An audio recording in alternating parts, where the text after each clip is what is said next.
Trong trận bán kết Taekwondo cấp tỉnh ở Ngạn Dương, hai đối thủ của chúng ta là Phương Đình Nghi và Thích Bách Thảo. Trong lúc hai đối thủ chào nhau, cô gái áo xanh vô tình nhìn thấy chiếc dây buộc tóc quen thuộc. Cô bèn hỏi em gái áo đỏ từ đâu mà có nó. Và cứ thế chị gái áo xanh bay lên đá em gái áo đỏ một cước, không thể cản phá, em gái áo đỏ đã ngã nhào xuống sàn. Cuộc chiến giành lại cái nịt buộc tóc cứ thế diễn ra. Chị áo xanh liên tiếp ra những đòn hiểm hóc vào em gái áo đỏ. Trong tình huống ngàn cân treo sợi lông nách, em áo đỏ cũng cố gắng ghi được một điểm cho mình. Chị áo xanh đúng kiểu gà chọi, càng đánh chị lại càng hăng. Em gái áo đỏ đúng kiểu chạy cần, chỉ biết đứng im cho chị áo xanh đánh. Cuộc chiến chỉ kết thúc sau đòn đánh knock-out của chị áo xanh khiến đối thủ nằm im dưới sàn. Em gái áo đỏ đúng là số hưởng được, ba anh trai lao tới kiểm tra sức khỏe. Anh chàng chân dài ngồi gần đó đã kịp lúc tới đỡ em gái áo đỏ dậy. Quay trở lại một tháng về trước, cô gái này tên Bách Thảo, em của Bách Thú, từ quê lên thành phố để học võ. Đúng là người nhà quê không biết luật lệ gì nên mới đi xe đạp trong khu vực cấm đạp xe mà lại được con bạn cùng quê đạp xe đạp đuổi theo sau nữa chứ. Đúng là người nhà quê chất hơn nước cất có cồn mà. Cô phi tới rủ Bách Thảo ra vườn Bách Thú ngắm mấy anh dai body 8 nút. Ngoài đó anh nào cũng da trắng mặt ưa nhìn, lông nách cắt tỉa thường xuyên luôn, đập chai nằm đó. Bách Thảo đã từ chối khéo vì ở nhà cô vẫn chưa sắm được mấy cái lồng để nhốt các anh body 8 nút lại. Hẹn cô bạn thân dịp khác nhé. Tại tiệm tạp hóa, thằng con bà chủ chân yếu tay mềm mải xem giải đấu taekwondo quá nên đã làm rơi một thùng bò húc. Bách Thảo thân thủ cao cường đã dùng chân đỡ được thùng nước đó, nhìn cô đỡ mà cứ nhẹ tựa lông hồng thôi. Trong trận chung kết taekwondo giữa Trung Quốc và Hàn Quốc, hai đối thủ của chúng ta trước khi thi đấu đã trao cho nhau những ánh mắt đầy yêu con bà thương. Trước khi thi đấu họ còn gầm lên một tiếng yêu thương với nhau nữa mới bựa. Hai đối thủ ra những đòn rất chi là yêu cái mắt xem. Họ cứ trao đổi chiêu thức liên tục với nhau không có hồi kết. Anh áo đỏ vô tình bị đá vào tay có lá cờ của nước mình, liền ba máu 6 cơn điên lên. Anh lao vào tấn công đồng chí áo xanh như nhà không có cửa. Anh áo xanh chỉ biết biến mình thành bao cát để đỡ đòn, cho tới khi anh áo đỏ dùng tuyệt kỹ nộ long cước của mình đá vào mồm anh áo xanh mới thôi. Anh áo xanh cứ thế mà xoay mấy vòng trên không trung rồi nằm ạch ra sàn xin thua. Anh áo đỏ đã giành được chiến thắng và mang về cho Trung Quốc một huy chương vàng đầu tiên trong kỳ para game này. Đình Hạo sau khi thắng trận ra phỏng vấn thì nhìn mặt rất chi là căng căng, mồm thì nhai kẹo cao su trông rất oách xà lách. Thằng bạn thân ở nhà đang xem phỏng vấn qua tivi mà cũng ngứa cái tay. Nó giỏi như vậy không biết sau này mình có thể đấm nó vỡ alo nó được không đây. Tại buổi lễ trao huy chương, khi Đình Hạo đang chuẩn bị cúi đầu xuống nhận huy chương thì bất ngờ một cô bé từ đâu chạy tới.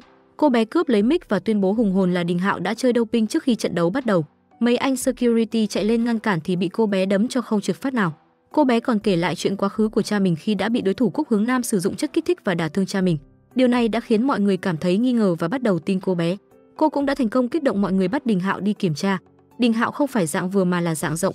Anh liền chỉ trích cô bé không được ngậm máu phun người. Những chuyện cũ của 10 năm trước không liên quan gì đến anh. Cái giải thưởng này anh cũng không cần tới nữa, có thể nhường cho người thua cuộc. Sau đó anh cũng bỏ đi mà không cần giải thích thêm điều gì nữa. Điều này khiến tất cả khán giả đang xem TV đều tức giận thay anh. Mọi người liền giận cá chém ngay vào cái thớt tức giận lên người Cúc Hướng Nam. Không dừng lại ở đó, tại trường học một nhóm học sinh cũng đang sỉ nhục con gái của ông. Dù con gái của ông không có tội tình gì hết. Bách Thảo lúc này đi ngang qua, cô như một vị thần liền lao tới giải vây cho cô bé. Cô tóm tay tên đàn ông kia và bắt họ xin lỗi cô bé. Nhưng thật bất ngờ là cô bé bị bắt nạt lại là người xin lỗi. Sau đó cô liền chạy đi, Bách Thảo thấy vậy cũng đuổi theo cô. Qua sự việc vừa rồi cô bé không cảm ơn cô mà lại mắng chửi cô. Hóa ra bố của cô bé này lại là sư phụ của Bách Thảo. Cô tiện tay móc trong túi một phong bì ra đưa cho cô bé. Hóa ra số tiền này là của sư phụ cô đã dành dụm để cho cô bé ăn học. Nhưng cô bé ấy lại là một người cứng đầu. Cô không nhận còn ném số tiền ấy đi rồi bỏ đi trước mặt Bách Thảo. Sau giờ học Bách Thảo liền chạy tới tìm gặp sư phụ. Nhưng nào ngờ cô nhìn thấy cảnh sư phụ mình đang bị một nhóm người ném đá bắt nạt ông. Cô nhanh chân chạy tới can ngăn và đuổi giám người kia về. Sau đó cô dọn dẹp và nấu nướng cho sư phụ mình. Công nhận Bách Thảo là một người vô cùng đảm đang. Nhìn các món cô nấu trông rất là ngon nhưng mà là ngon mắt thôi còn không biết có ngon thật hay không. Tới tối cô một mình ra công viên tập luyện như mọi khi. Nhìn cô đá mấy cái chai nước vào thùng đặt ở xa kia là biết cô chăm chỉ cỡ nào luôn rồi quý vị ạ. Lúc nghỉ ngơi nhìn cách cô ngồi nghỉ cũng ca giống người thường cho nắm. Không phải dạng vừa đâu mà là dạng rộng ra. Bách Thảo ở võ quán thường ngày không được mọi người tôn trọng cho nắm. Ngay cả khi đi giao lưu với các võ quán khác cô chỉ được xách đồ cho mọi người mà không được thi đấu. Hết cách cô chỉ đành đi dạo quanh đây.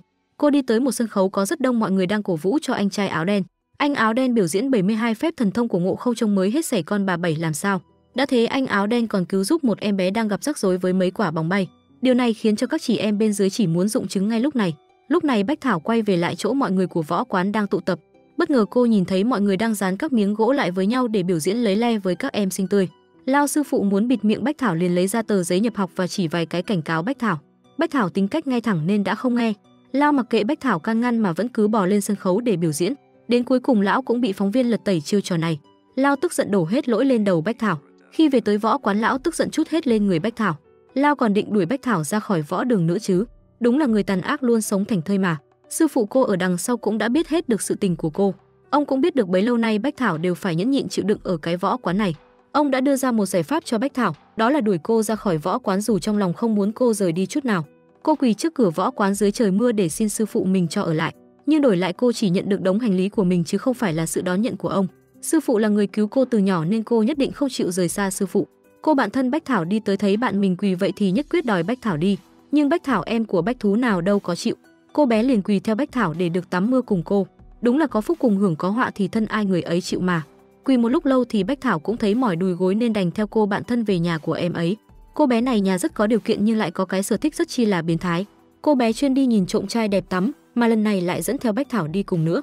Bách Thảo mồm to quá nên đã bị nam thần bắt tại trận. Cô ngại quá mặt đỏ lên rồi chỉ biết cúi đầu xin lỗi rồi chạy tót về nhà. Bách Thảo dần quen với cuộc sống mới của mình. Cô bắt đầu giặt giũ và quét dọn giúp võ quán của mà cô bạn thân. Nhưng ở đâu cũng luôn có những đứa ganh tị. Tên hôm trước bị cô đánh ngã trùng hợp lại học ở võ quán này. Thấy cô ở đây hắn liền đi tới kiếm chuyện với cô. Hắn còn sỉ nhục cô trước mặt đám bạn. Trùng hợp lúc này đại sư huynh đẹp trai hai mái đi tới và giải tán mọi người. Nhưng thằng này vẫn còn muốn già mồm. Thấy thế anh cho nó ăn 500 cái bật ếch vào mồm luôn. Đúng là gieo nhân nào thì gặp quả ấy mà. Trở về nhà Bách Thảo làm sủi cảo cho mọi người ăn. Nhưng trong tâm trí cô lúc nào cũng nhớ tới sư phụ. Cô bèn mang một phần sủi cảo tới cho sư phụ rồi lại buồn bã rời đi. Bách Thảo luôn nhớ về sư phụ cùng những ngày tháng được sư phụ dạy dỗ. Bên này sư phụ cô thì luôn canh cánh trong lòng vì ông mà hại vợ mình. Đến phút cuối của cuộc đời ông cũng không có một lời giải thích chính đáng nào với vợ mình. Điều đó đã làm con gái ghét bỏ ông từ lúc ấy.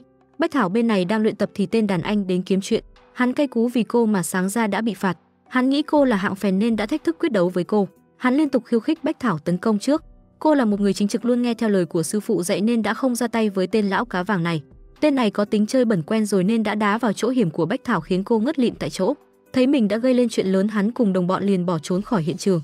Lúc này liền có một người bí ẩn từ đâu tới bế cô về phòng nghỉ ngơi. Người này nhìn có vẻ trông rất lãng tử và dịu dàng. Cũng may là người này cũng chỉ bế cô lên giường nghỉ ngơi chứ không làm gì bậy bạ. Anh còn ân cần hỏi thăm cô rất nhiều. Đúng lúc đó cô bạn thân đi tìm nên Bách Thảo đành tạm biệt anh good boy ra về.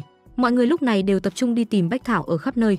Bởi vì gây hại cho Bách Thảo nên thằng danh con kia đã bị sư phụ trách mắng và định đuổi nó ra khỏi võ đường. Thằng bé mếu máo khóc lóc xin sư phụ tha tội cho nó. Nhưng ông là một người ngay thẳng chính trực nên đã đuổi thẳng cổ nó ra khỏi võ đường, mặc cho nó có ôm chân van xin hay các đệ tử khác cầu xin cho nó. Bất ngờ Bách Thảo từ đâu chạy tới. Cô khẳng định thằng bé không hề đánh lén mình. Điều này làm nó như mở cờ trong bụng. Bách Thảo khoan dung cũng không hề để bụng chuyện nó đánh mình. Sau khi nghe cô khuyên giải sư huynh hai mái cũng xin tha cho nó lần này. Ông sư phụ nghe mát tai nên cũng chấp nhận cho nó ở lại. Không có chị là mày tiêu đời rồi đấy cưng à. Sư phụ rời đi thằng bé vui mừng đứng dậy và cảm ơn Bách Thảo. Nó hứa sẽ không dại dột làm điều ngu ngốc nào nữa. Buổi tối hôm đó cô bạn thân hỏi về việc Bách Thảo tối qua đã đi đâu. Bách Thảo được cô bạn cho biết thân phận về sư huynh Sơ Nguyên. Người đã cứu cô tối qua là một kỳ tài taekwondo. Nhưng thật đáng tiếc là anh ấy đã rút lui khỏi võ lâm để ẩn cư. Hôm sau Bách Thảo vẫn như thường lệ quét dọn võ quán. Một sư tỷ từ đâu đi tới giao nhiệm vụ quét dọn cho Bách Thảo. Theo mồm bà sư tử này thì có đến 10-20 người cũng không quét dọn hết được đống công việc ta giao. Cô bạn thân định nói giúp Bách Thảo nhưng cô đã từ chối. Cô đồng ý dọn dẹp giúp mọi người để chuẩn bị đón đoàn đại biểu từ Việt Nam sang thăm và giao lưu. Một tuần dọn dẹp miệt mài cứ thế trôi qua. Hôm nay tình cờ trong lúc dọn dẹp Bách Thảo lại gặp được sư huynh Sơ Nguyên.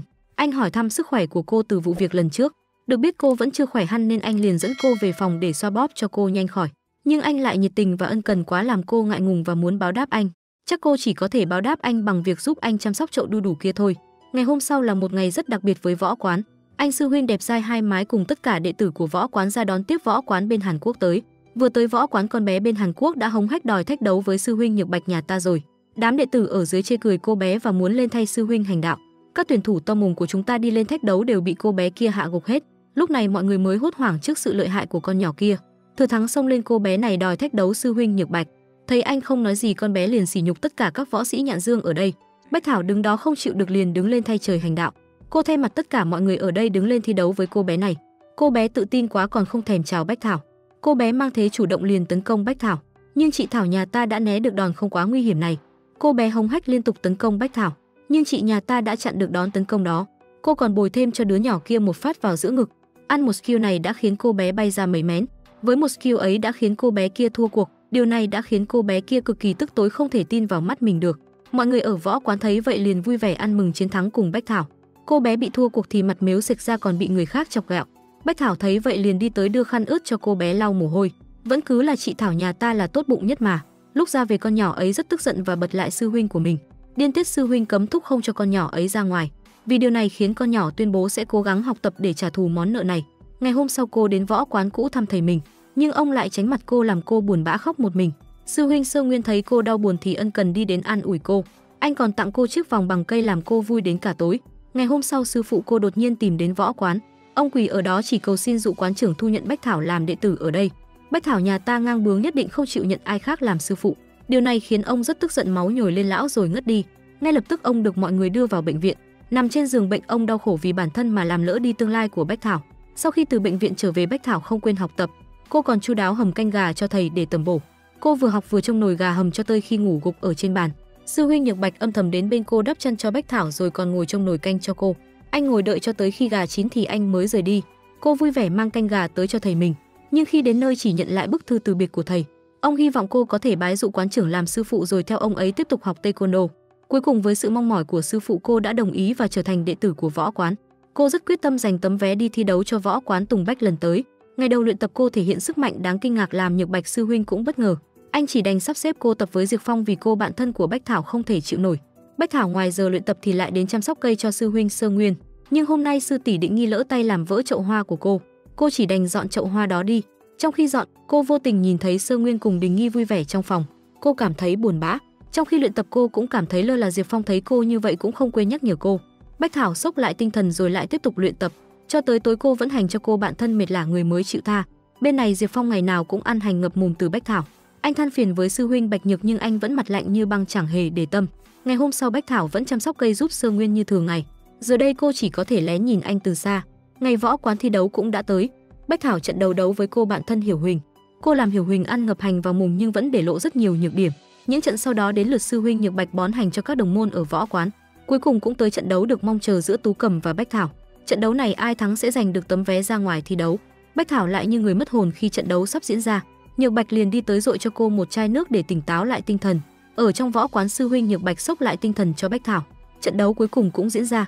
Bách Thảo tấn công liên tục. Mọi chiêu thức cô tung ra đều rất mạnh mẽ nhưng được Tú Cầm né được. Tú Cầm còn phản công đá cho cô một cái lùi lại. Sau đó cô còn bồi thêm một cước vào đầu nhằm hạ đo ván Bách Thảo. Bách Thảo đứng dậy dặn mình không được bỏ cuộc rồi lấy hết sức cho Tú Cầm một cước. Và cứ thế cô đã thành công giành được chiến thắng trong trận đấu này. Cô gắng gượng đến khi trận đấu kết thúc thì dần mất tỉnh táo. Sơ Nguyên lúc này đi tới xem trận đấu của cô, thấy vậy liền lao tới đỡ lấy Bách Thảo trong ánh mắt bất ngờ của mọi người. Bách Thảo sau khi tỉnh lại thì vẫn không quên đi giúp đỡ mọi người giặt quần áo, nhưng đám nữ trong võ quán hùa nhau trách mắng. Bách Thảo thậm tệ làm cô tủi thân. Đã vậy trong buổi công bố kết quả cô lại là người không được chọn, càng làm Bách Thảo buồn hơn. Cô không cam tâm, liền chất vấn sư huynh Nhược Bạch cho rõ ràng, nhưng Nhược Bạch kiên quyết không cho cô đi vì kỹ thuật của cô còn quá kém. Sư tỷ Đình Nghi lúc này đi ngang qua nghe hết mọi chuyện, liền khuyên nhủ Bách Thảo và gạ kèo solo ngay với Bách Thảo, để cô biết thế nào là lễ hội và đỡ ảo tưởng đi một tí. Trận đấu vừa mới bắt đầu Bách Thảo liên tục tấn công về phía Đình Nghi, nhưng mấy chiêu võ mèo cào của cô không có cửa với sư tỷ Đình Nghi. Đã vậy cô còn bị chị cho ăn một đống hành vào mồm làm con bé mặt mày bầm dập. Bách Thảo thua trận đành chấp nhận sự thật rằng bản thân mình quá kém cỏi. Sau khi về nhà Bách Thảo ấm ức chỉ có thể khóc với con gấu bông của mình. Em bạn thân và Sơ Nguyên đến an ủi cô nhưng cô bây giờ chẳng chịu nghe ai. Cả hai hết cách chỉ có thể rời đi. Tối đó Nhược Bạch sau khi trở về, Sơ Nguyên tìm tới với ý định xin Nhược Bạch giúp đỡ Bách Thảo trong luyện tập. Cả hai đã có nhiều hiềm khích khi xưa nên không thể nói chuyện với nhau. Cũng vì Sơ Nguyên khi xưa đã từ bỏ taekwondo làm cho Nhược Bạch khi đó rất thất vọng, đến giờ vẫn là vậy. Anh chỉ đuổi Sơ Nguyên về mà không nói gì đến Bách Thảo. Sáng hôm sau Bách Thảo không đi luyện tập, Nhược Bạch đã tìm cô rất lâu. Mãi sau đến công viên mới gặp cô đang ngồi khóc một mình. Anh vẫn lạnh lùng trách mắng cô mà không thèm thương hoa tiếc ngọc tí nào. Con gái nhà người ta đã khóc như mưa nhưng mặt anh vẫn lạnh như băng mà không cần cố. Mắng cô không thương tiếc rồi rời đi, kệ cô đứng đó một mình. Bách Thảo dần hiểu ra lời Nhược Bạch rồi cũng trở lại luyện tập bình thường. Khi tới công viên giúp ông bác bán sách cô vô tình nhặt được một cuốn sách taekwondo làm cô rất thích.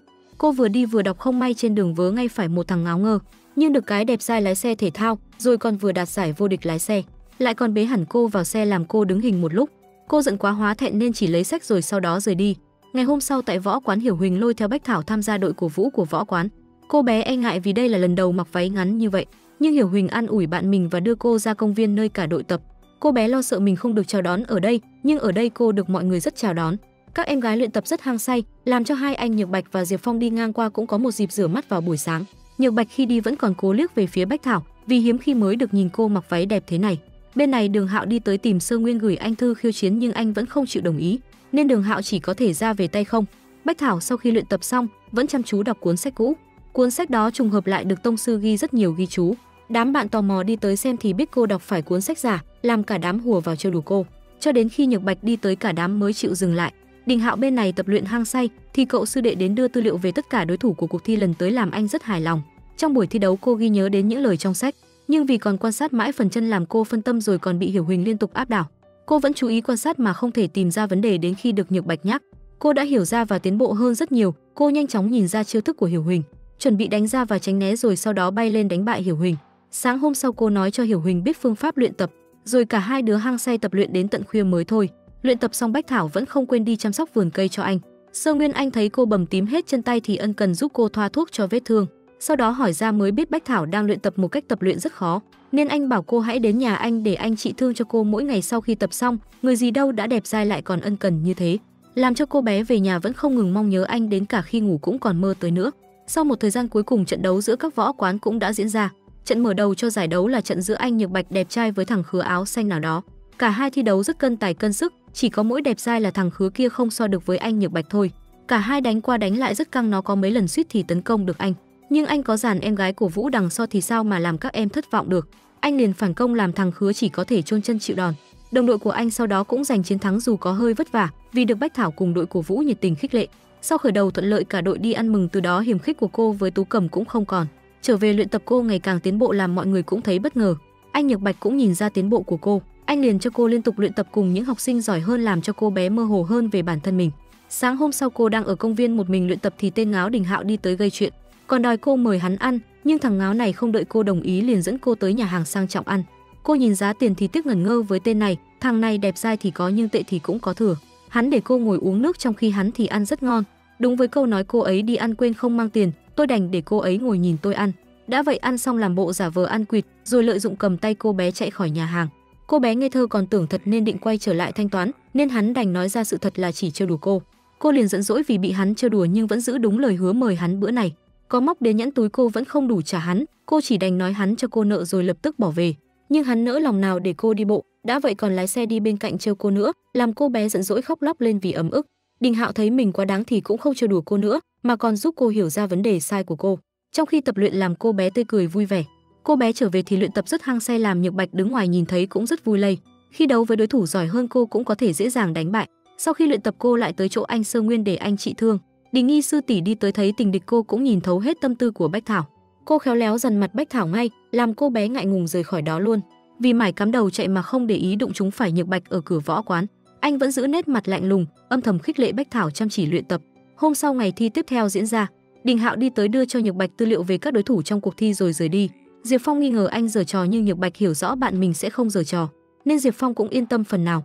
Cả đám đang tới cuộc thi, khi thấy huấn luyện viên Thẩm nổi tiếng, Tú Cẩm không kìm được vui mừng, định chạy lại xin chữ ký thì điều đáng buồn đã xảy ra với Tú Cẩm. Cô đã bị tai nạn không thể tiếp tục thi đấu, võ quán phải thay thế Tú Cẩm bị thương bằng Bách Thảo. Bách Thảo vừa mừng vì được đi thi đấu nhưng cũng rất lo vì chưa đánh trận đấu lớn bao giờ.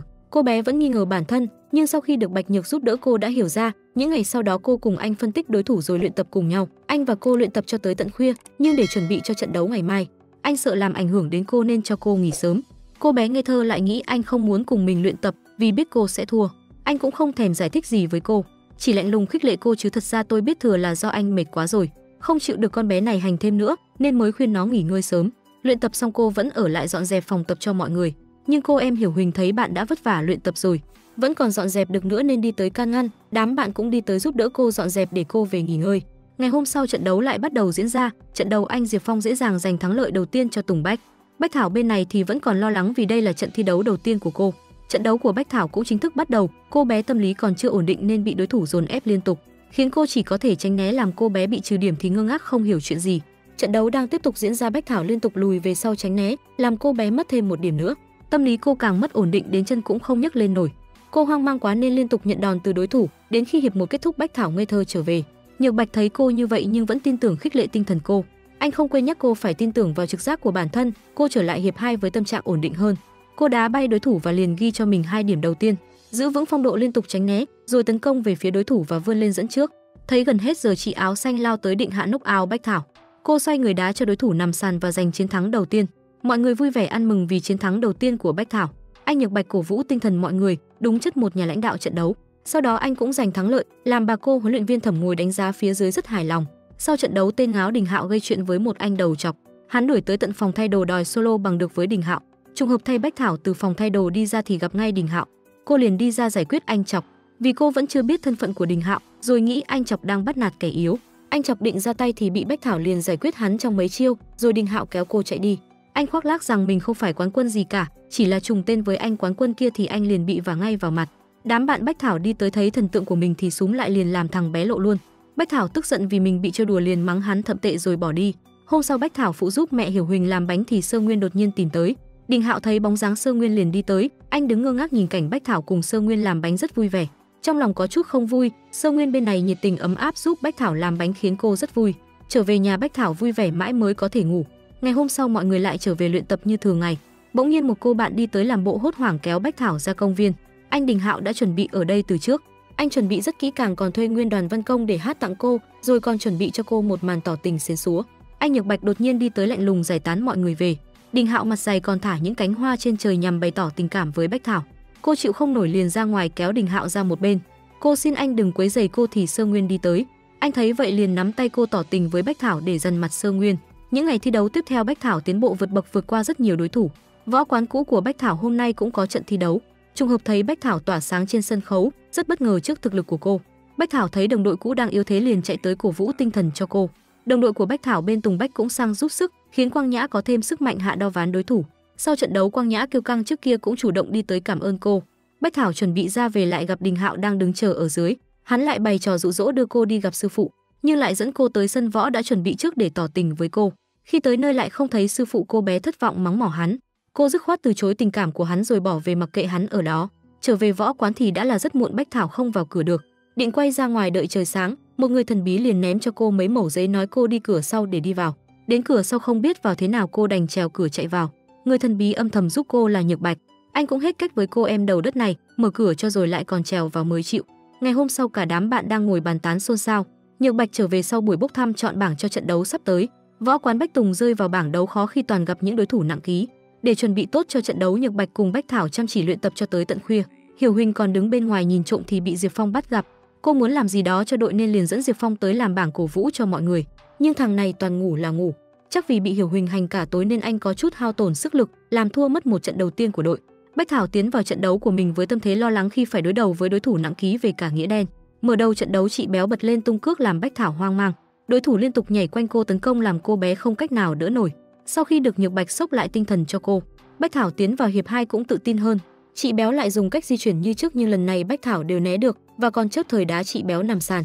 Mọi người vui mừng vì Bách Thảo đã lấy lại phong độ. Những lần tấn công tiếp theo dù đã đá trúng mục tiêu nhưng Bách Thảo không hề ghi thêm được điểm nào. Hiểu Huỳnh không hiểu lý do tại sao nhưng sau khi được Diệp Phong phân tích thì cô cũng hiểu ra. Chị Béo bên này lợi dụng lớp mỡ dày của mình làm giảm lực những cú đá của Bách Thảo, khiến cho bộ tính điểm không được kích hoạt, nên dù cho Bách Thảo có tấn công thế nào cũng đều không ghi được điểm. Trận đấu đang tiếp tục diễn ra, chị Béo vẫn luôn lợi dụng lớp mỡ dày của mình, mặc cho Bách Thảo có tấn công ra sao cũng không có tác dụng. Một hiệp nữa lại trôi qua làm Bách Thảo càng thêm rối trí. Nhược Bạch liền dạy cô thêm một bài học mới cũng không quên cổ vũ cô. Cô tiến vào trận đấu với tâm thế tự tin hơn, cô nhanh chóng hiểu được bài học của Nhược Bạch. Cô đỡ chân nhẹ nhàng làm đối thủ ngã ra, sau đó dùng toàn lực đá đến phía chị Béo. Chị Béo tự tin với sức phòng thủ của mình, nên chị gồng cơ đít thít cơ mông để đỡ lại đòn tấn công của Bách Thảo nhưng không ăn thua. Chị liền bị Bách Thảo đá lùi lại về sau, thấy gần hết thời gian Bách Thảo lao tới, mượn chị Béo làm bàn đạp bay lên, xoay người tung cước vào sau đầu làm chị Béo lộn nhào mấy vòng, rồi sau đó nằm sàn vì hai chân vắt lên đến tận cổ không thể nào đứng dậy. Trọng tài liền tuyên bố chị bị hạ đao ván. Bách Thảo may mắn lại giành cho mình được trận thắng trước đối thủ nặng ký. Cả đội liền tổ chức ăn mừng chiến thắng. Hiểu Huỳnh còn bày trò định muốn cùng Nhược Bạch ăn kẹo bông, nhưng liền bị Diệp Phong phá rối, khiến cơ hội ăn kẹo bông với Nhược Bạch về tay Bách Thảo. Đã vậy xong khiến cho cả hai tí thì hôn nhau, làm cô bé ngại ngùng đỏ hết mặt. Đã vậy ra về còn được anh cõng về làm con bé ngủ rất ngon. Sau khi trở lại cả ba đều luyện tập rất chăm chỉ để chuẩn bị cho trận đấu với Hiền Võ. Sau khi trở về Bách Thảo lo lắng không thể ngủ được. Cô đi tới Võ Đường Thị gặp Nhược Bạch cũng đang ở đây. Lần đầu tiên cô thấy được Nhược Bạch lại lo sợ đến vậy. Lần này là cô đã giúp Nhược Bạch xốc lại tinh thần để sẵn sàng cho trận chiến. Trận chiến giữa Bách Tùng và Hiền Võ cuối cùng cũng đã diễn ra. Diệp Phong thiếu chút nữa đã đánh bại đối thủ nhưng thực lực cách xa khiến anh thua trận đầu tiên. Ở trận đấu tiếp theo Bách Thảo lại một lần nữa đối đầu với Đình Y. Cô phát hiện chiếc dây buộc tóc của Sơ Nguyên lại nằm trên đầu của Bách Thảo thì rất tức giận. Đình Y xông tới tấn công Bách Thảo làm cô bé chỉ biết khổ cực chống đỡ. Sau khi hết hiệp một cô vô cùng lo sợ nhưng được Nhược Bạch an ủi, cô đã phấn chấn lên nhiều. Hiệp đấu thứ hai chỉ mất chút thời gian, Bách Thảo đã có thể áp đảo Đình Nghi và ghi điểm đầu tiên cho mình. Đến trận thứ 3 Đình Nghi liền lấy lại phong độ đánh cho Bách Thảo không thể chống đỡ được. Khi nằm sàn, Bách Thảo đột nhiên thấy sư phụ đang xem mình thi đấu, liền có thêm tự tin tiếp tục chiến đấu. Cô khéo léo quật ngã Đình Nghi làm chị càng thêm nghiêm túc. Cô lao nhanh tới Bách Thảo đánh cho Bách Thảo choáng váng. Giờ đây cô chỉ như cái bao cát chỉ biết đứng cho Đình Nghi trút hết cơn giận. Đình Nghi xoay người đá Bách Thảo nằm sàn không thể dậy nổi. Cô bé may mắn được cả ba anh giai đẹp chạy lại, nhưng người ôm cô ấy vào lòng lại là sư huynh Nhược Bạch. Sau khi tỉnh lại Bách Thảo được mọi người cho biết Nhược Bạch đã thua. Ở bên này Nhược Bạch thua cuộc trở về thì không giữ được vẻ bình tĩnh thường ngày. Anh không chấp nhận và ám ảnh vì từ trước tới giờ anh luôn thua Đình Hạo nên đã trở thành đả kích lớn cho anh. Đến tối khi Bách Thảo tới dọn phòng tập, lại bắt gặp anh ngồi đó một mình ủ rũ mà không nói gì. Bách Thảo đi tới trách anh chỉ vì một trận đấu mà sa sút tinh thần, nhưng anh dù có cố gắng đến đâu vẫn không thể đánh bại Đình Hạo. Bách Thảo vẫn tin chỉ cần cố gắng thì anh sẽ có thể đánh bại Đình Hạo, còn cô sẽ có thể đánh bại Đình Nghi. Trong lúc Nhược Bạch không còn ý chí tập luyện, đám học sinh tất cả đều đến trước nhà anh hô vang tên anh làm anh lay động. Anh nhớ lại lời Bách Thảo nói hôm qua thì càng giúp anh lấy lại tinh thần và quay trở lại tiếp tục luyện tập. Sau khi lấy lại tinh thần anh liền bắt mọi người quay lại luyện tập. Cả đám đều rất vui vẻ vì đại sư huynh của họ lại quay lại như xưa. Cuối cùng nụ cười cũng đã nở trên môi anh. Ngày hôm sau Đình Hạo lại đến quyết đấu với Sơ Nguyên. Anh gây áp lực cho Sơ Nguyên bằng cách dọa sẽ gạch tên những thành viên của Bách Tùng trong danh sách của khu huấn luyện lớn lần này, làm anh rất khó xử. Nhược Bạch nghe chuyện liền đi tới nói giúp Sơ Nguyên. Anh tuyên bố cơ hội này dù có nhưng cũng không cần, cũng không muốn Sơ Nguyên có bất kỳ liên quan gì tới Tùng Bách. Sơ Nguyên cuối cùng cũng không chịu đựng nữa mà quyết định sẽ quyết đấu với Đình Hạo. Sáng hôm sau Bách Thảo lại đến trước muốn so tài với Đình Hạo để anh không thi đấu với Sơ Nguyên, nhưng cô vẫn thua cuộc trước. Đình Hạo mạnh mẽ nhưng biểu hiện của cô làm mọi người rất bất ngờ. Đình Hạo cũng phải công nhận cú đá 3 lần đó không ai có thể thực hiện được. Sơ Nguyên cũng đi tới ứng chiến đúng như lời hứa, nhưng Nhược Bạch muốn thay anh đấu với Đình Hạo, vì dù sao Sơ Nguyên cũng đã rút khỏi giới võ đạo rất lâu rồi, hoàn toàn không có cửa với Đình Hạo. Nhưng càng bất ngờ hơn chiếc bình trên cao đã vỡ, làm Đình Hạo không thể thi đấu với Sơ Nguyên được nữa. Sau khi trở về Bách Thảo cố gắng tập luyện động tác đá hôm trước nhưng vẫn không thể làm thành công. Đám bạn học lúc này đi tới thông báo cho hai cô gái biết danh sách người được chọn bởi huấn luyện viên Thẩm Chỉ. Có Nhược Bạch và Diệp Phong, làm Hiểu Huỳnh cũng thấy tiếc thay cho bản thân mình. Sau khi biết mình không được chọn vào trung tâm huấn luyện, cô có chút tiếc nuối nhưng chỉ biết chấp nhận điều đó. Nhược Bạch đến trung tâm huấn luyện muốn tiến cử Bách Thảo vào trung tâm huấn luyện. Việc đó làm cho huấn luyện viên Thẩm thấy tò mò. Chỉ là một Bách Thảo nhỏ bé mà đến Đình Hạo cũng nói đỡ cô bé rồi. Nhược Bạch còn sẵn sàng từ bỏ cơ hội của mình để nhường cho cô bé. Nhưng Nhược Bạch hoàn toàn tin tưởng Bách Thảo. Huấn luyện viên Thẩm thấy anh như vậy, cũng chấp nhận cho Bách Thảo một cơ hội được vào trung tâm huấn luyện. Bách Thảo bên này đang phơi quần áo cho mọi người. Sơ Nguyên đi đến nói lời tạm biệt cô trước khi anh qua Mỹ du học. Bách Thảo để cảm ơn anh cũng mua cho anh cây bút làm quà chia tay.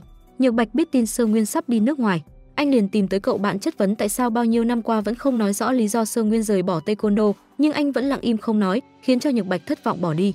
Bách Thảo sau khi đi học về cô tìm tới nhà Sơ Nguyên tặng anh bút, nhưng anh không có nhà, cô chỉ đành để quà ngoài cửa. Đình Nhi bỗng nhiên đi tới thấy hộp quà của Bách Thảo thì rất tức giận. Sáng hôm sau biết tin Sơ Nguyên đi sớm hơn dự kiến, Bách Thảo liền đạp xe đuổi theo đến sân bay. Cô không thể tìm thấy nam thần của mình, đã vậy còn gặp ngay chị Đình Nhi. Chị liền dằn mặt cô ngay và yêu cầu cô đừng làm phiền tới Sơ Nguyên nữa. Đã vậy còn bị chị trả lại cây bút cô tặng anh, làm con bé đau buồn. Khổ thân đã đạp xe cong mông gặp nam thần rồi còn bị phũ, làm cô bé cầm chiếc bút mà ngẩn ngơ mất mấy hôm. Ngày hôm sau Bách Thảo đang ngồi một mình buồn bã. Hôm sau là ngày cô bắt đầu nhập học tại trung tâm mà tinh thần vẫn còn sa sút. Tú Cầm đi tới khích lệ tinh thần cho con bé ngây thơ này. Chị mong cô sẽ thay chị cố gắng hết mình trong đợt huấn luyện lần này. Ngày đầu tiên tại trung tâm, huấn luyện viên Thẩm phổ biến cho mọi người những quy định và lịch huấn luyện dày đặc. Cô khích lệ mọi người phải cố gắng hết mình để giành được nhiều giải thưởng và tiến xa hơn trong tương lai. Thấm thoát đã 2 năm trôi qua, bằng nỗ lực của bản thân Bách Thảo liên tục đạt nhiều giải thưởng. Nhược Bạch trở về nghe tin sẽ có danh sách tham gia giải thanh niên thế giới, nên anh đến tìm huấn luyện viên Thẩm đề cử Bách Thảo tham gia giải đấu lần này. Anh tin tưởng Bách Thảo nhưng huấn luyện viên Thẩm căn bản không thể tin tưởng thực lực của Bách Thảo cho lắm. Cô vẫn chọn Đình Nghi là ưu tiên hàng đầu của giải đấu lần này. Trở về luyện tập thấy Bách Thảo đau bụng, Nhược Bạch đi đến rót nước cho cô vì để Bách Thảo có thể ở lại trung tâm. Anh còn ra ngoài làm thêm để có tiền cho Bách Thảo đóng học ở đây. Ở chỗ làm thêm thấy cô làm bài sai, anh cũng ân cần chỉ dạy. Anh cũng rửa bát giúp cô để cô về nghỉ ngơi sớm. Anh không quên động viên cô phải cố gắng giành vé tham gia giải thiếu niên thế giới. Lần này anh dành rất nhiều công sức âm thầm giúp Bách Thảo, cũng giúp cô tập luyện để giúp cô tiến bộ hơn từng ngày. Ngày hôm sau Bách Thảo phải thực hiện giao kèo giúp Đình Hạo như đã hứa. Anh dẫn cô đến sinh nhật của ông ngoại mình để ra mắt với ông, làm ông già hết sức tức giận vì thằng cháu ngang ngược lúc nào cũng tự làm theo ý mình. Ông dứt khoát đuổi cậu đi. Khi trở về Đình Hạo muốn chính thức hẹn hò với cô nhưng cô từ chối, luôn miệng nói nghe lời Nhược Bạch, làm anh có chút khó chịu và có chút khinh thường Nhược Bạch.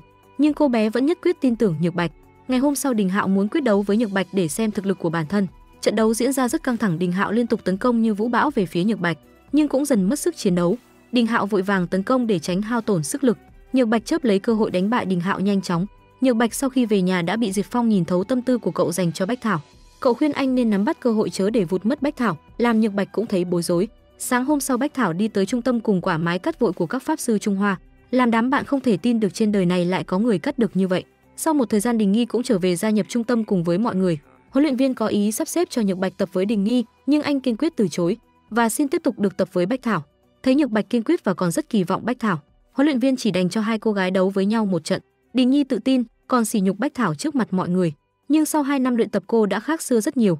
Bách Thảo giờ đây có thể ngang tài với Đình Nhi khiến cho huấn luyện viên rất vui mừng. Sau khi nhìn thấy biểu hiện của Bách Thảo, huấn luyện viên rất tin tưởng về mắt nhìn của Nhược Bạch. Cô đồng ý để anh tiếp tục hướng dẫn Bách Thảo. Đình Nhi thấy cô ngày càng tiến bộ hơn thì trong lòng có chút không phục.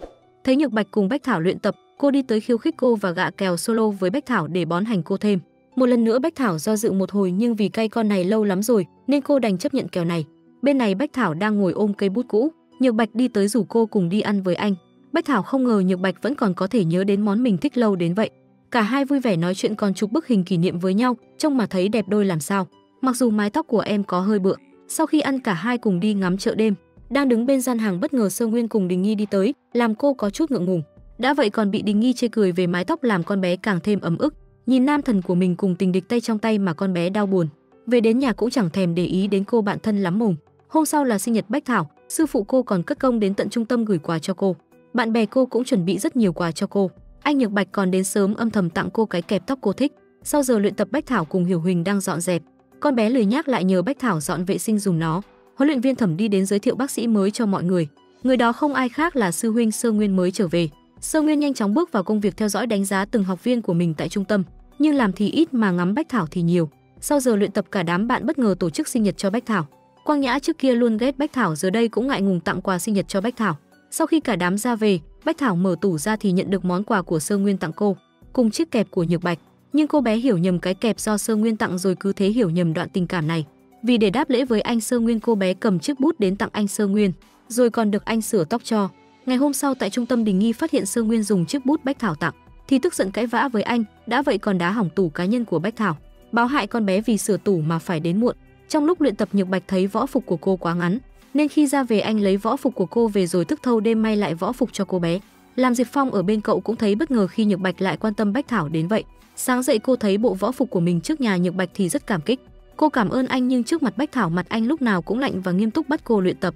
Tới ngày thi đấu Đình Nghi dẫn một đám phóng viên tới chụp ảnh ghi hình gây khó khăn nhiều cho Bách Thảo. Vì cô chưa từng quen với ánh đèn flash nhiều xung quanh đến vậy. Trận đấu chính thức bắt đầu, Đình Nghi lập tức ra đòn nhưng đã bị Bách Thảo chặn ngay lại. Làm chị thấy bất ngờ về thực lực của cô. Chị nghiêm túc lại bắt đầu tấn công liên tục về phía Bách Thảo, nhưng hoàn toàn không có tác dụng. Đám phóng viên thì vẫn tiếp tục chụp rất nhiều ảnh ở quanh sân khấu. Đình Nhi sớm đã quen với ánh đèn flash thì không hề ảnh hưởng. Bách Thảo vì không quen nên đã làm giảm sự chính xác của cô rất nhiều. Bách Thảo bị chói mắt thì liên tục bị Đình Nghi chiếm ưu thế và dẫn trước tỷ số. Ở hiệp đấu thứ nhất trong lúc giải lao giữa hiệp, Bách Thảo lo lắng vì bị chiếm ưu thế. Nhược Bạch nhắc bài để cô dễ dàng đối phó hơn với chị. Anh Sơ Nguyên cũng đi tới xem tình hình vết thương cho Bách Thảo, làm Đình Nghi bên này càng thêm tức giận. Bắt đầu hiệp 2 Đình Nghi liền lao tới tấn công dồn dập, nhưng vì được Nhược Bạch sư huynh nhắc bài nên cô dễ dàng đối phó với Đình Nghi, rồi còn đá chị lùi về sau. Dù cho Đình Nghi có tấn công thế nào cũng không làm gì được Bách Thảo. Thấy đánh mãi cũng không có kết quả, Đình Nghi tức giận kích động Bách Thảo, nhưng cô hiểu rõ ý đồ của đối thủ nên không dễ bị mắc lừa như vậy. Hiệp 3 dần trở nên căng thẳng hơn nhiều. Bách Thảo dường như còn chiếm ưu thế hơn so với Đình Nghi. Đình Nghi cố tình để lộ sơ hở để dẫn dụ Bách Thảo tấn công. Tưởng chừng đã thành công dụ Bách Thảo lao tới nhưng cô bỗng nhiên nhảy cao lên, sử dụng tuyệt chiêu đá 3 lần của cô phản công, khiến Đình Nghi nằm sàn trong gương mặt đầy ố rề. Mọi người xung quanh cũng bất ngờ về thể hiện của cô, nhất là huấn luyện viên Thẩm. Vì để giữ thể diện cho Đình Nghi, huấn luyện viên dừng trận đấu lại rồi tuyên bố cả hai hòa nhau. Khi chưa hết giờ cả đám súng lại chúc mừng Bách Thảo thì Đình Nghi đi tới mỉa mai. Cô chỉ dùng mấy thủ đoạn vặt vãnh. Huấn luyện viên Thẩm tuyên bố vì cả hai bên chưa phân thắng bại nên 1 tháng sau sẽ lại tái đấu và người thắng sẽ có tấm vé tham dự giải tài năng trẻ taekwondo cấp cao. Sau trận đấu, Nhược Bạch tìm tới huấn luyện viên chất vấn, vì cô đã có chút thiên vị với Đình Nghi. Bà Thẩm vì là học trò của ông ngoại nên luôn luôn để ý nhiều đến Đình Nghi, nhưng Nhược Bạch luôn tự tin về thực lực của Bách Thảo. Bà vẫn cho Bách Thảo một cơ hội để chứng minh thực lực của cô bé khi đánh bại được Đình Nghi. Ở trường học, kỳ thi cuối học kỳ chuẩn bị diễn ra nên tất cả mọi người đang tập trung ôn luyện rất nhiều. Diệp Phong lúc này đi tới tìm Nhược Bạch đang ôn luyện, bày trò để cậu đi dạy kèm cho Hiểu Huỳnh cùng với Bách Thảo. Trong lúc cả hai nói chuyện trong phòng học, bất ngờ Sơ Nguyên đi tới thông báo một tin. Anh hãy chuẩn bị tâm lý, làm anh cũng trở nên bất ngờ. Mấy hôm sau, Hiểu Huỳnh cùng Bách Thảo đang ở nhà đợi Nhược Bạch sư huynh đến dạy toán cho cả hai cô, thì bất ngờ Diệp Phong đi đến làm Hiểu Huỳnh hết sức thất vọng. Bách Thảo thấy mấy ngày nay Nhược Bạch dường như rất bận, nên cô nghi ngờ anh đã xảy ra chuyện gì đó. Cô liền hỏi Diệp Phong nhưng cậu lại lảng tránh đi làm Bách Thảo có chút nghi vấn. Hôm sau Nhược Bạch cũng không đến tập luyện làm Bách Thảo càng thêm lo lắng. Tối đến cô bé được ôn luyện với nam thần Sơ Nguyên của mình thì rất vui, nhưng lại rất lo lắng cho Nhược Bạch. Đã 3 ngày Nhược Bạch không tới trung tâm, Bách Thảo lo lắng chạy đi tìm anh khắp nơi, đến tối ôn luyện cũng lo lắng không thôi làm Sơ Nguyên hết cách, chỉ đành gọi điện cho Nhược Bạch để anh nói chuyện với cô. Nhược Bạch ngồi trong bệnh viện trấn an cô bé rồi nhắc nhở cô tập trung vào thi cử thật tốt. Đã nhiều ngày không thấy Nhược Bạch thì Bách Thảo lo lắng. Sơ Nguyên đi tới thấy cô bé như vậy cũng không nỡ làm cô bé lo lắng thêm nữa, liền dẫn cô đi tới bệnh viện. Cô bé liền chạy đi tìm Nhược Bạch vì sợ anh xảy ra chuyện gì. Nhược Bạch cũng thấy bất ngờ, cô bé trách móc Nhược Bạch im lặng giấu cô chuyện của gia đình anh. Anh chỉ đành an ủi cô cho cô yên tâm hơn. Hôm sau cô đến viện thăm cha anh thì được biết cha Nhược Bạch sắp được xuất viện. Cô liền tìm đến anh chất vấn tại sao vẫn bỏ lần tập huấn ở Hàn Quốc, nhưng cô đâu biết anh cũng đang có bệnh, và chuẩn đoán của bác sĩ nói anh không nên vận động mạnh thêm nữa. Anh không muốn cô phải lo lắng thì không muốn nói sự thật cho cô, rồi còn bắt cô nhất định phải đi tập huấn ở Hàn Quốc. Bách Thảo nghi ngờ Đình Hạo có liên quan đến chuyện Nhược Bạch từ bỏ tham gia tập huấn, nên cô tới tìm Đình Hạo thì được biết căn bản không phải do anh làm. Cô vui vẻ nhờ anh thuyết phục Nhược Bạch đi tập huấn, nhưng thằng này lại giở thói trêu đùa làm cô bé bỏ về luôn. Tuy ngoài mặt trêu đùa nhưng sau khi cô rời đi anh lại đi đến gặp Nhược Bạch hỏi nguyên nhân. Sau khi nói chuyện Nhược Bạch thấy Bách Thảo vì mình đến vậy, nên ngày hôm sau anh đi tới trung tâm xin tiếp tục đi huấn luyện làm Bách Thảo rất vui mừng. Sau một thời gian cuối cùng mọi người cũng có mặt ở Hàn Quốc. Vừa đến võ quán mọi người đã chạm mặt con bé Hàn Quốc khó ưa lần trước. Vừa thấy Bách Thảo con bé đã muốn thách đấu cô để trả mối thù lần trước bị Bách Thảo đánh bại trận. Cũng may sư huynh con bé kịp thời đến giải vây. Mọi người sau đó được đưa về ký túc xá nghỉ ngơi. Sơ Nguyên còn được chuẩn bị một phòng riêng rộng lớn. Buổi chiều Nhược Bạch tới tìm Bách Thảo ra ngoài đi dạo. Anh muốn cho cô ra ngoài ngắm nhìn thế giới và kỳ vọng cô không ngừng cố gắng để bước lên đỉnh vinh quang. Anh cũng rất vui khi thấy cô lúc nào cũng mang chiếc kẹp tóc anh tặng. Sau khi mọi người trở về, Hiểu Huỳnh dẫn mọi người đi xem con bé Kim Min Jo bị trách phạt. Con bé thấy mọi người đứng nhìn nó như vậy thì cũng ghi thù trong lòng. Cả đám đang nghỉ ngơi trong phòng thì chị Tú Mai đi tới tặng mọi người đặc sản quê nhà của chị. Không ngờ chị lại cho mọi người nếm mùi Việt Nam bằng đặc sản bánh đậu xanh Hải Dương. Buổi lễ khai mạc chào mừng học viên cuối cùng cũng diễn ra. Quán trưởng đi lên phát biểu và mọi người lại bắt đầu chuỗi ngày tập luyện tại trại hè. Anh Nhược Bạch lên sàn với 3 cú đá lần lượt làm dập tắt hết nến. Bách Thảo chỉ với một cú ra chân đã làm tắt luôn cả 3 hàng nến. Con bé Kim Min Jo cũng không kém cạnh gì. Tiếp theo là bài huấn luyện phản xạ bằng cách bắn các mũi tên để học viên né tránh. Diệp Phong cùng Hiểu Huỳnh lên sàn đầu tiên và biểu diễn rất tốt, nhưng với con bé Hiểu Huỳnh thì phải nói là nó lạ quá. Tiếp theo Bách Thảo cùng Nhược Bạch lên sàn, con bé Kim Min Jo thấy vậy liền bắn mũi tên về phía Bách Thảo, nhưng anh Nhược Bạch phản xạ nhanh kịp thời bắt lấy mũi tên giúp Bách Thảo. Sau giờ tập luyện cả đám cùng nhau đi tới hội chợ. Bách Thảo vô tình thấy tên ăn trộm đang móc túi người khác thì liền truy đuổi theo hắn. Một cô gái cũng truy đuổi tên trộm đến hầm gửi xe. Hắn bị cô ném chai nước ngã vào chiếc xe thì tức giận, hắn liền lấy con dao trong túi tấn công về phía cô gái. Bất ngờ Bách Thảo từ đằng sau bật nhảy qua chiếc xe đá bay con dao trong tay hắn, rồi dễ dàng đánh gục tên trộm, cứu cô gái một mạng. Xong chuyện Bách Thảo quay lại tìm mọi người thì bị lạc đường luôn. Cô mở máy cầu cứu Đình Hạo, anh liền cho người đi tới đón cô và cũng gửi vị trí cho đám Hiểu Huỳnh tới chỗ cô. Sau đó anh còn ân cần nhắc cô cách tránh xa rắc rối với Kim Min Jo. Ngày hôm sau tại trại tập huấn đang diễn ra trận đấu giao lưu giữa các đội. Chị Tú Mai bên đội Việt Nam ra trận đầu tiên và thách thức với đội chủ nhà Hàn Quốc. Trận đấu vừa bắt đầu, Kim Min Jo đã chiếm thế thượng phong, liên tục dồn chị Tú Mai vào thế bất lợi và đánh cho chị Tú Mai ngất luôn tại sàn. Sau trận đấu Bách Thảo liên tục luyện tập cùng Nhược Bạch, làm cho Sơ Nguyên đứng một bên lòng thầm ghen tị. Nhược Bạch lại hỏi chuyện về chiếc kẹp, nhưng cô lại nói do Sơ Nguyên tặng cô dịp sinh nhật làm anh buồn bã rời đi. Anh ra ngoài dạo bộ một mình, trong lòng vừa buồn vì Bách Thảo không biết chiếc kẹp đó do mình mua mà lại còn nói rất thích nó, lại vừa cay Sơ Nguyên chẳng cần làm gì cũng hớt tay trên của anh. Sau đó Bách Thảo đi tới thăm Tú Mai thì bắt gặp Sơ Nguyên cũng ở đây. Anh dẫn cô ra bên ngoài đi dạo rồi tâm sự, cô cũng bày tỏ lòng mình ra. Anh cũng không kìm lòng mình nữa mà bày tỏ với Bách Thảo nhưng chẳng thể nói thích cô. Nhược Bạch đứng ở một bên thấy họ đi với nhau thì cũng chỉ lặng lẽ nhìn Bách Thảo từ xa. Trong buổi học tiếp theo, quán trưởng nói về đại nghĩa của Taekwondo, rồi ông lại nhắc về vụ việc sai lầm sư phụ Bách Thảo. Ông chỉ trích sư phụ cô thậm tệ làm Bách Thảo không chịu được liền đứng lên phản bác cho thầy mình. Ông vẫn không ngừng hạ nhục thầy cô nên Bách Thảo đi đến, dũng cảm bước lên khiêu chiến với quán trưởng Kim Ly San. Bên trong phòng học Bách Thảo tức giận muốn đòi lại công bằng cho sư phụ mình. Cô kiên quyết muốn thách đấu với Kim Ly San, nhưng cô vẫn chưa đạt cấp đại sư nên cô không thể thách đấu ông. Kim Min Jo đi tới muốn thay mặt ông chấp nhận thách đấu với Bách Thảo. Con bé ra điều kiện, nếu con bé thắng Bách Thảo phải từ bỏ Taekwondo, còn nếu cô thắng cô có thể lấy lại danh dự cho thầy mình. Sau khi ra ngoài, Nhược Bạch trách cô vì chuyện này mà chấp nhận từ bỏ Taekwondo dễ dàng làm anh giận dữ bỏ đi. Trở về nhà, Sơ Nguyên đọc danh sách những người tham gia thi đấu buổi chiều nay. Nghe thấy có tên Bách Thảo, Quang Nhã không cam tâm để cô bạn thời nhỏ phải vì cha mình mà từ bỏ Taekwondo. Cô nguyện ý sẽ thay Bách Thảo chiến đấu với Kim Min Jo, nhưng Bách Thảo không chịu. Hết cách, Quang Nhã đã gọi cho cha cô để ông nói rõ sự tình năm đó. Sau khi Bách Thảo nghe lời thú nhận từ chính miệng sư phụ cô thì cô hoàn toàn sụp đổ, không thể tin vào sự thật. Cô bé đau buồn chạy đi rồi ra cây cầu ngồi một mình. Sơ Nguyên tìm tới an ủi cô, mang cơm tới cho cô ăn. Phần cơm anh mang đều do Nhược Bạch lấy cho cô, làm cô cảm thấy rất xúc động. Khi Đình Hạo gọi cho cô, Sơ Nguyên bên này tưởng người Bách Thảo thích là Đình Hạo nên cũng nói tốt về bạn mình, nhưng Bách Thảo liền phủ nhận. Rồi Sơ Nguyên lại hỏi liệu cô còn có thích Nhược Bạch, nhưng anh đâu biết người cô thích là anh. Thấy cô phủ nhận rằng không thích Nhược Bạch, anh không kìm lòng được mà bày tỏ ngay với Bách Thảo rằng anh thích cô. Trận đấu giữa đội Hàn Quốc và Trung Quốc bắt đầu diễn ra. Đội Trung Quốc nhận lấy trận thua đầu tiên. Nhược Bạch lúc này còn đang bị sốt, Bách Thảo lo lắng không nghĩ ngợi liền chạy đi lấy thuốc cho anh. Khi trận đấu của cô sắp diễn ra, mọi người đều đang rất lo lắng, vì thấy Bách Thảo mãi vẫn chưa về. Cô bên này tìm mãi mà vẫn không thấy thuốc đâu. Sau khi biết Nhược Bạch bị sốt, Bách Thảo vội vàng chạy đi lấy thuốc, nhưng mãi chưa về. Ba cô bạn thấy Bách Thảo đi lâu nên liền muốn đến ứng chiến thay Bách Thảo, nhưng bị Nhược Bạch ngăn cản. Cuối cùng cô cũng lấy được thuốc và trở về kịp. Lúc thấy cô vì mình mà suýt lỡ cuộc đấu, anh tức giận hất thuốc trên tay cô. Thấy Bách Thảo buồn đau, Sơ Nguyên đi tới xốc lại tinh thần cho cô. Trận đấu của Bách Thảo và Kim Min Jo cuối cùng cũng đến. Cả hai ngang tài ngang sức, Kim Min Jo chuẩn bị ra đòn thì Bách Thảo liền lao tới đá con bé lùi về sau. Hai người bọn họ đều không ghi được điểm nào cho đến hết hiệp 1. Hiệp 2 trận đấu vẫn diễn ra rất căng thẳng. Cả hai cô gái đều chiến đấu vì mục đích riêng nên họ cứ mãi lao vào nhau chiến đấu hết mình. Đến hiệp đấu cuối cùng Bách Thảo đã thấm mệt, Kim Min Jo lợi dụng điều đó tấn công cô một cách quyết liệt, dồn ép cô. Tưởng chừng đối phương đã trên cơ được Bách Thảo, nhưng cô đã cố tình làm hao tổn sức lực của Kim Min Jo.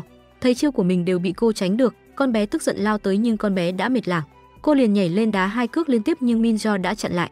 Cô liền mượn lực lộn thêm một vòng đá con bé bay ra khỏi sàn đấu, chính thức thắng trận làm con bé thua tâm phục khẩu phục. Kim Ung Ho ngồi ngoài cũng thấy kinh ngạc về động tác vừa rồi của Bách Thảo. Anh liền đi đến an ủi em gái mình và hứa với con bé sẽ thắng.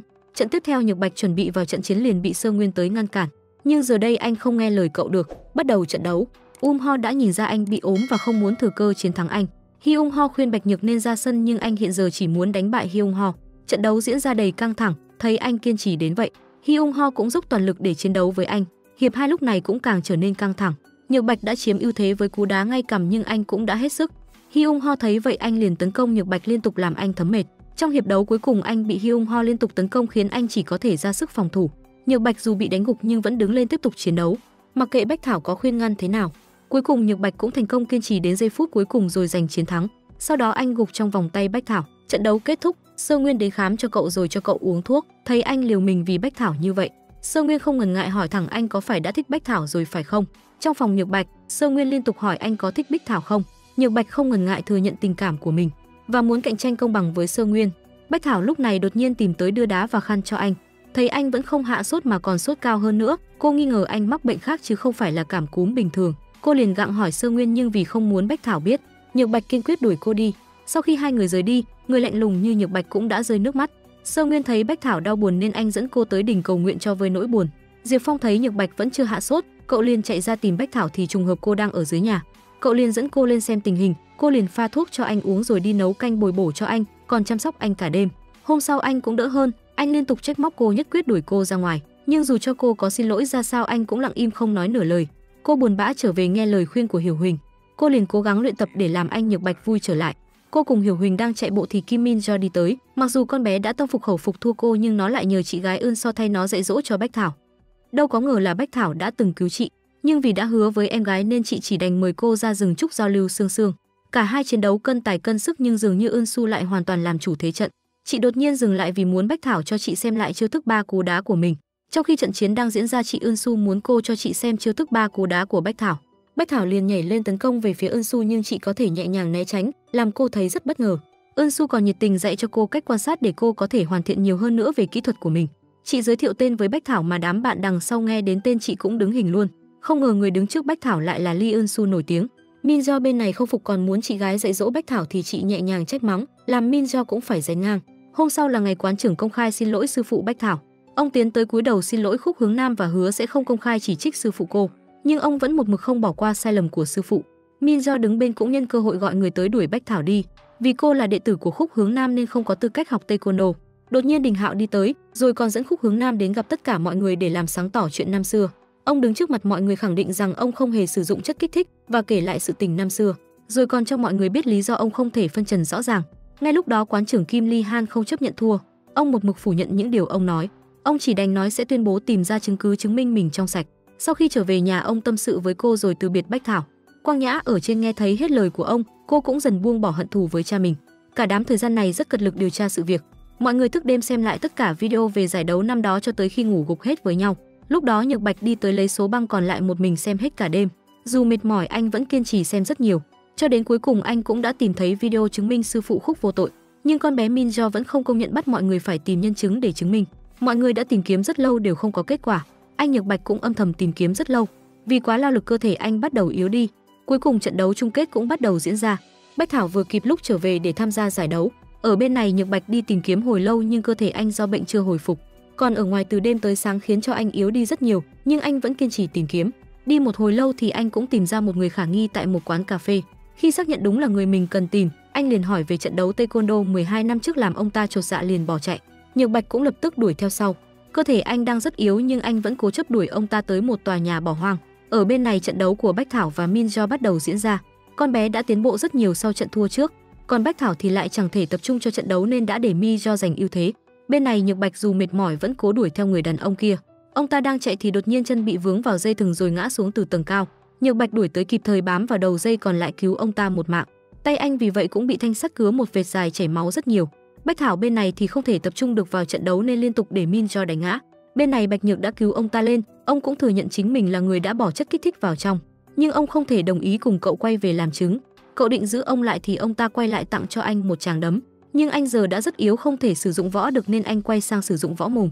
Và cách này đã thật sự thành công. Ông dìu Nhược Bạch đi về thì bất chợt thấy Đình Hạo đứng ở trên đã thấy tất cả. Anh bảo ông đi trước rồi mình sẽ đuổi theo sau. Ra đến ngoài ông lại gặp ngay Sơ Nguyên đang chạy tới, rồi ông cùng anh trở về trại huấn luyện để giải thích rõ ràng. Bách Thảo đang rất phân tâm hoàn toàn không để ý đến trận đấu. Minjo tức giận vì bị cô ngó lơ liền tức tối mắng mỏ Bách Thảo như người mất hồn. Không còn tâm trí chiến đấu, Nhược Bạch lúc này đột nhiên gọi tới sốc lại tinh thần cho cô, bắt cô phải chiến thắng trận đấu này. Cô liền lấy lại tinh thần bước vào trận đấu. Cả hai cân tài cân sức, Bách Thảo cũng thành công gỡ hòa. Bách Thảo lại định sử dụng tuyệt chiêu đá 3 lần. Minjo tự tin vì đã biết cách né chiêu, nhưng Bách Thảo lại không sử dụng chiêu thứ 3 khi cô né, mà liền đá ngang ngay đầu Minjo và thành công hạ knock out con bé. Tuy đã thắng nhưng cô vẫn không được công nhận, vì vẫn chưa chứng minh sự trong sạch của Khúc Hướng Nam. Trong giây phút cô rời đi thì Sơ Nguyên kịp thời đưa theo người đàn ông kịp thời quay về. Người đàn ông đứng trước mọi người chân thành xin lỗi, ông cũng kể rõ sự tình năm đó. Vì không chấp nhận kết quả thua của Kim Ly Han và võ quán bởi một tuyển thủ vô danh, nên đã bỏ chất kích thích vào hại Thẩm Hướng Nam phải từ bỏ taekwondo cả đời. Sư phụ Khúc cũng rộng lượng tha thứ cho ông. Cuối cùng ông đã được trong sạch và Kim Ly Han cũng chấp nhận rằng ông đã thua. Sư phụ Khúc và cúi đầu xin lỗi ông rồi ân hận rời đi. Sau trận đấu Sơ Nguyên ngồi với Bách Thảo, vì sau lời thổ lộ cô vẫn luôn tránh mình, nên anh quyết định từ bỏ. Hiểu Huỳnh đứng bên nghe trộm không chịu được, liền nói ra sự thật rằng cô cũng thật sự thích Sơ Nguyên rất nhiều. Nhược Bạch cùng Đường Hạo lúc này đi tới thấy cô và Sơ Nguyên nắm tay, anh chỉ buồn bã rời đi và không nói câu nào. Thấy bạn mình như vậy, anh liền kéo Bách Thảo đi nói chuyện. Nhược Bạch bên này trở về mệt mỏi cùng vết thương trên tay. Diệp Phong định chạy đi tìm Sơ Nguyên nhưng Nhược Bạch ngăn cậu lại rồi cậu giúp anh sơ cứu vết thương trước. Bên này Bách Thảo cùng Đình Hạo đi tới cây cầu. Anh lúc này cũng bày tỏ tình cảm của mình, nhưng anh lại nói cho cô biết rằng cũng có một người rất thích cô, dành tất cả cho cô dù chẳng cần phải báo đáp, làm cô cũng cảm thấy khó hiểu. Đình Hạo bên này đi tới gặp chị Ưn Su thì lại mèo mù vớ được cá rán. Anh chàng lại được cô tỏ tình làm anh cũng thấy ngại ngùng. Buổi tối Bách Thảo mang canh tới cho Nhược Bạch, nhưng anh thấy cô thì chỉ buồn bã tránh né. Hôm sau cuối cùng sư phụ Khúc cũng được giải oan và khôi phục tư cách tuyển thủ taekwondo. Từ đó hiểu lầm của cha con ông cũng được bỏ qua. Cuối cùng Bách Thảo cũng đạt được cúp. Cô liền đi tới tặng cho Nhược Bạch. Buổi tối cả bọn thấy Ưn Su trong phòng, Sơ Nguyên làm cả đám rình mò trước cửa rồi bị hai người ở trong bắt gặp. Chị Ưn Su còn cho mọi người biết mình là người quan trọng nhất trong lòng anh Sơ Nguyên, làm cô bé Bách Thảo buồn bã. Hôm sau cô liền tránh mặt anh, buổi tập luyện thường ngày lại diễn ra. Sơ Nguyên đi tới tặng cô bánh nhưng cô vẫn cứ tránh né nên anh đành rời đi. Nhược Bạch khuyên cô nên đi hỏi Sơ Nguyên cho rõ rồi lại quay về luyện tập. Sau buổi tập Hiểu Huỳnh còn được Diệp Phong bày trò để hẹn Nhược Bạch ra, nhưng lại làm quá lố nên suýt bị anh cho mất mặt chạy đi. Diệp Phong tới an ủi cô rồi cũng khuyên cô nên từ bỏ sớm thì hơn. Bên này Bách Thảo đi tới muốn hỏi chuyện Sơ Nguyên cho rõ ràng. Anh cũng kể lại mối quan hệ của anh với Ưn Su cho Bách Thảo nghe. Khi anh kể lại sự việc năm đó, anh cũng nói cho cô biết hoàn cảnh anh gặp Ưn Su và cũng cho cô biết lý do anh từ bỏ taekwondo, chỉ vì anh luôn là cái bóng của đại sư Leon và được người đời ca tụng anh là tiểu Liun thì anh thật sự rất thất vọng. Ngày hôm sau Bách Thảo được diện kiến đại sư thì rất hồi hộp. Nhược Bạch bên này vẫn ở bên cô an ủi cô khi đến diện kiến đại sư. Ông yêu cầu cô biểu diễn tất cả chiêu thức của cô, nhưng ông lại phát hiện cô vẫn còn phân tâm nên ông cũng chỉ dạy cô một số điều. Cô trong lòng vẫn nghĩ tới Sơ Nguyên nên cô liền từ bỏ một ngày luyện tập của mình để đổi lấy thời gian cho Sơ Nguyên gặp ông. Thấy Bách Thảo đi ra sớm, Nhược Bạch liền muốn đi tới hỏi rõ sự tình thì liền bị xe ho chặn lại. Cả hai không ai nhường ai nên bèn tẩn nhau luôn tại đó, nhưng may mắn có đại sư Leon can ngăn, rồi anh cũng biết rõ được sự tình Bách Thảo. Sau khi trở về thì tới tìm Sơ Nguyên để anh đi gặp tông sư Leon thì Nhược Bạch cũng đi đến. Anh cũng biết lý do tại sao Sơ Nguyên từ bỏ taekwondo nên liền xin lỗi vì đã trách nhầm anh suốt thời gian qua. Anh cũng khuyên Sơ Nguyên nên đi gặp Leon một lần. Leon bên này nhìn lại chiếc võ phục thì quyết định đi tới tìm Sơ Nguyên tâm sự. Hóa ra quan hệ thật sự của ông với Sơ Nguyên là hai cha con. Sơ Nguyên vì hận thù ông đã bỏ mẹ con anh mà bỏ đi nên anh từ bỏ taekwondo. Trong lòng ông thì rất hối hận, vì taekwondo mà ông từ bỏ gia đình và người yêu thương nhất trong lòng để sang Hàn Quốc đứng trên đỉnh vinh quang. Ông khuyên anh đừng nên giống ông, cũng đừng vì ông mà từ bỏ ước mơ của chính bản thân mình, rồi rời đi và để lại võ phục cũ tặng lại cho Sơ Nguyên. Sau khi trở về, Sơ Nguyên cũng rũ bỏ được những hận thù trong lòng. Anh cũng đã mặc lên mình võ phục của cha, làm Nhược Bạch cùng Bách Thảo cũng thấy rất vui. Nhược Bạch cùng Bách Thảo tiếp tục trở lại luyện tập, cô vô tình đá trúng cánh tay bị thương, nhưng cô không hề biết, chỉ đến xem tay anh thế nào. Thành ra làm cả hai đứa ngại ngùng ngang với nhau. Sau giờ tập, Sơ Nguyên đến rủ cả hai đi dạo vì đây là ngày cuối cùng ở Hàn Quốc, nhưng Nhược Bạch chỉ đành rời đi để hai bọn họ đi một mình. Bách Thảo cùng Sơ Nguyên đã có một ngày hẹn hò rất vui tại công viên. Cả hai cùng nhau đi rất nhiều nơi rồi chơi rất nhiều trò. Khi đi đến một sạp hàng bán bút, Bách Thảo biết Nhược Bạch thích vẽ thư pháp thì liền mua cho anh một cây. Nhược Bạch bên này trở về nhà suy tư. Diệp Phong thấy bạn mình suy tư như vậy thì cậu hối thúc anh nên thổ lộ ra, nhưng anh lại không muốn làm vậy nên cậu chỉ đành thất vọng bỏ đi. Diệp Phong vừa ra ngoài thì cơn đau tim của Nhược Bạch lại tái phát. Sơ Nguyên cùng Bách Thảo thì đang rất vui vẻ. Ở công viên anh muốn mua cho cô cái kẹp tóc khác thì cô không đồng ý, vì đã rất thích chiếc kẹp tóc được tặng, nhưng cô đâu biết người tặng lại không phải Sơ Nguyên. Còn anh thì cảm thấy thất vọng vì nghĩ Bách Thảo thích người đã tặng cô chiếc kẹp ấy. Đến tối cả hai ngồi trên vòng quay khổng lồ ngắm pháo hoa, lợi dụng phong cảnh hữu tình, anh liền ôm cô vào lòng và cô đương nhiên được nam thần ôm thì cũng không chối từ tí gì. Ngày hôm sau mọi người ở Tùng Bách chụp ảnh lưu niệm rồi chuẩn bị ra về. Eun Su cũng tặng Bách Thảo con gấu mà cô thích nhất, vì cô từng nói Bách Thảo rất giống nó. Mọi người đã trở về Trung Quốc thì đột nhiên cơn đau tim của Nhược Bạch tái phát, làm mọi người lo lắng không biết anh xảy ra chuyện gì. Đình Hạo lúc này cũng tới nhưng không phải đón Bách Thảo, mà anh tới để đón Nhược Bạch tới bệnh viện, lại còn chuẩn bị cả bác sĩ riêng. Mọi người đang trở về thì đọc được tin Đình Nghi là tuyển thủ tham gia giải trẻ thành phố, làm cho cả đám kích động không thể chấp nhận được. Đêm này bệnh tình của Nhược Bạch đã rất nghiêm trọng, bác sĩ yêu cầu anh nhập viện để phẫu thuật nhưng anh nhất định không muốn, vì anh vẫn còn phải tham gia giải thiếu niên thành phố với Bách Thảo. Hiểu Huỳnh lúc này cũng gọi cho anh để nói sự tình vừa nãy. Anh lập tức chạy khỏi bệnh viện nhưng lúc này cơn đau tim lại tái phát càng nhanh. Trở lại trung tâm, Bách Thảo chất vấn huấn luyện viên Thẩm. Lúc này Nhược Bạch cũng đã chạy đến, bà cùng anh tới văn phòng. Đình Hạo lúc này chạy tới kéo Bách Thảo đi tới văn phòng. Ở bên ngoài cả hai nghe Nhược Bạch đang thuyết phục bà Thẩm cho Bách Thảo có cơ hội thi đấu với Đình Y. Bà cũng chấp nhận lời đề nghị từ anh, thì Bách Thảo bên ngoài cũng thấy rất vui mừng. Anh cũng đồng ý từ bỏ tư cách tuyển thủ để trở thành huấn luyện viên vì bệnh tình của mình. Bách Thảo nghe được thì hết sức bất ngờ, cô chạy vào ngăn cản thì anh tuyệt tình rời đi. Cô chạy theo chất vấn anh thì anh vẫn lạnh lùng đuổi cô đi. Đình Hạo không chịu được liền đi tới nói cho Bách Thảo biết sự thật về vết thương, rồi cả tình cảm anh dành cho cô. Đình Hạo định nói thật về bệnh tình của anh thì bị Nhược Bạch cản lại rồi tuyệt tình nói với cô. Trong mắt anh cô chỉ như cỗ máy tập luyện khiến cô đau buồn rời đi, cô điên cuồng lao vào luyện tập, làm cả đám ở bên cũng lo lắng cho cô. Đình Hạo vẫn luôn thuyết phục Nhược Bạch làm anh có chút rung động. Sau đó mọi người cùng nhau đến bữa tiệc, nhưng Bách Thảo mãi không thấy Nhược Bạch thì cô lo lắng buồn bã, rồi ngồi một mình uống đến say khướt ở trong phòng. Đến cả Sơ Nguyên tìm tới, cô còn nhìn nhầm thành Nhược Bạch. Đình Nhi trùng hợp thấy Sơ Nguyên bên trong với Bách Thảo, chị tức giận hất thẳng cốc nước vào mặt, giận dữ trách mắng Bách Thảo đã cướp đi tất cả của chị. Từ anh trai đến cả người chị yêu thương nhất cũng đều bị Bách Thảo cướp đi. Chị liền tuyên chiến với Bách Thảo, quyết tâm đánh bại cô để lấy lại tất cả những gì đã mất. Sau trận đấu võ mồm của hai cô gái, Nhược Bạch liền kéo Bách Thảo rời đi. Sơ Nguyên cùng Đình Hạo ở lại nói chuyện. Anh cho Sơ Nguyên biết tình cảm của Nhược Bạch đối với Bách Thảo ra sao, nhưng Sơ Nguyên trong lòng không muốn từ bỏ cô. Anh vẫn cố chấp nhất quyết sẽ bên cạnh Bách Thảo, chỉ cần cô có tình cảm với anh. Bách Thảo trở về đau lòng nhận ra tình cảm của Nhược Bạch dành cho cô. Nhược Bạch chất vấn cô vì ngày mai thi đấu mà tinh thần vẫn cứ sa sút. Cô nhận ra mình dường như quá ích kỷ bởi vì mình mà gây ra cho mọi người biết bao nhiêu chuyện. Còn khiến anh từ bỏ taekwondo thì anh một mực từ chối tình cảm của anh dành cho cô rồi rời đi. Nhưng Bách Thảo lần này đã hiểu rõ lòng mình. Cô biết trong lòng mình đã có ai, liền chạy đến ôm Nhược Bạch vào lòng không để anh rời đi lần nữa. Nhược Bạch cũng không giấu tình cảm của mình thêm được nữa nên ân cần ôm cô vào lòng. Bách Thảo nói muốn cùng anh luyện tập. Anh cũng mặc kệ lời khuyên của bác sĩ mà đồng ý luyện tập cùng cô để chuẩn bị cho trận đấu ngày mai. Sơ Nguyên ở ngoài ăn một màn cơm chó thì chỉ biết đau buồn rời đi. Anh ngồi một mình khóc lóc, đau buồn vì vụt mất người mình yêu vào tay anh bạn của mình. Hôm sau trận đấu của Bách Thảo với Đình Nghi cũng chính thức diễn ra. Lúc này bệnh tình của Nhược Bạch trở nên nghiêm trọng. Anh liền rời đi rồi gục đi ngay ngoài sảnh. Bách Thảo lo lắng cho anh nhưng vì lời hứa với Nhược Bạch cô vẫn tham gia trận đấu. Nhược Bạch được Đình Hạo và Sơ Nguyên chạy đến đưa anh ra xe cứu thương. Nhưng dù có đau đớn cũng không muốn Bách Thảo phân tâm. Anh cầu xin hai người bạn đừng nói cho Bách Thảo biết, cho đến khi hai anh đồng ý. Anh mới từ từ nở nụ cười rồi từ từ nhắm mắt trên xe cứu thương. Được rồi, bộ phim đến đây là kết thúc. Các bạn bỏ ra 3 giây đăng ký kênh để ủng hộ chúng mình nha. Cảm ơn các bạn đã đón xem kênh của chúng mình. Hẹn gặp lại mọi người trong bộ phim tiếp theo. Ok, phần review phim của ngày hôm nay đến đây là hết rồi. Xin chào tạm biệt và hẹn gặp lại các bạn ở những tập tiếp theo.